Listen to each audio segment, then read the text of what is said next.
What if your child isn't studying enough? It can be so distressing and disappointing when it seems that your child has potential and capability, but they don't study enough, they don't work hard enough. As a parent, what should you do? First thing that I would suggest is something that you can do on your own. It is to create and maintain an overall positive environment with the child. To make them study harder, don't be angry at them, don't micromanage, don't nag, don't pressurize them. Why not? I'm going to give you some reasons. First, when you micromanage or nag your child to study, why did you get up so late? Why didn't you study for 2 hours? Why are you watching television? You're attacking behaviors which are symptoms of the problem. Such behaviors are symptoms of their deeper interests, aptitudes, personality, and core values, or lack of them. You must work to change the core, not keep attacking the symptoms. And in this case, changing the core is to inspire them and motivate them intrinsically to work hard. The core is to develop an interest or a passion for studying. The core is to develop a meaning for studying.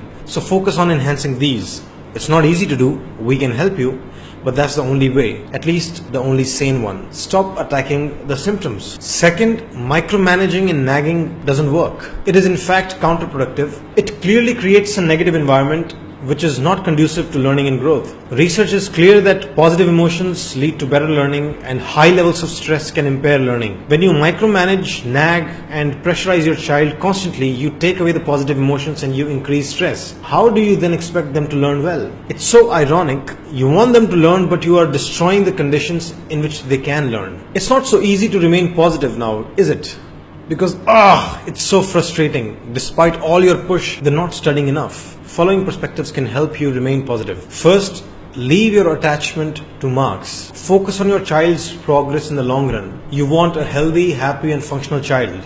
So work towards that. It's really hard to leave your attachment to marks, but you can do it if you remain conscious that marks are a very short-term goal. And if you don't step back from it, it can blind you. So many parents get so obsessed with marks that they forget the long-term goals like the child's actual learning, their sleep, diet, fitness, mental health, recreation, social integration, etc. All of these are nowhere in the list of priorities. What kind of life would your child create for themselves if you ignore all of that? You must take a long-term view on life. So if you focus on the bigger picture and let go of the attachment to marks, you won't suddenly become disappointed or angry every time you hear your child scored less than your expectations. You'll remain positive, which is good for you, good for the child, and good for the relationship. Second, many parents fear that my child simply isn't hardworking. How will they ever become independent, much less successful? As for hard work, remember that whenever your child finds practical work, something hands-on, they might automatically work really hard. School books inherently are not good at generating motivation to work hard. So don't judge their hardworking capacity by their current levels, which you see at studies. Everyone has a capacity to work hard,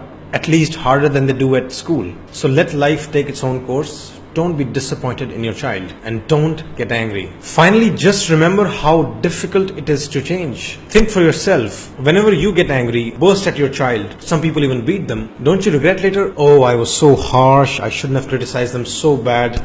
I won't do it again. But then you do it again. If you can't change your personality, being so wise, then how do you expect your children to change so quickly? Any kind of change is hard. Real hard. You need to empathize with their struggle. Growth isn't easy. Be kind and more accepting. Hope that gives you motivation and perspective to create a positive environment. That's it. If you think your son or daughter needs counseling or life coaching, you should book an appointment with me. I help adolescents and young adults in following areas: taking responsibility and developing work ethic, improving concentration and productivity, controlling addiction to video games, phone, TV, internet, and social media, managing anger and bad temperament, reducing social anxiety, enhancing social skills and learning to build friendships, developing crucial human values like respect, gratitude, humility, compassion, etc., establishing basic health habits for diet, sleep, and exercise. I'm sharing my personal number so you can book an appointment. Remember, just because counseling can make you stronger and wiser does not mean you're weak right now. Counseling is just another form of learning.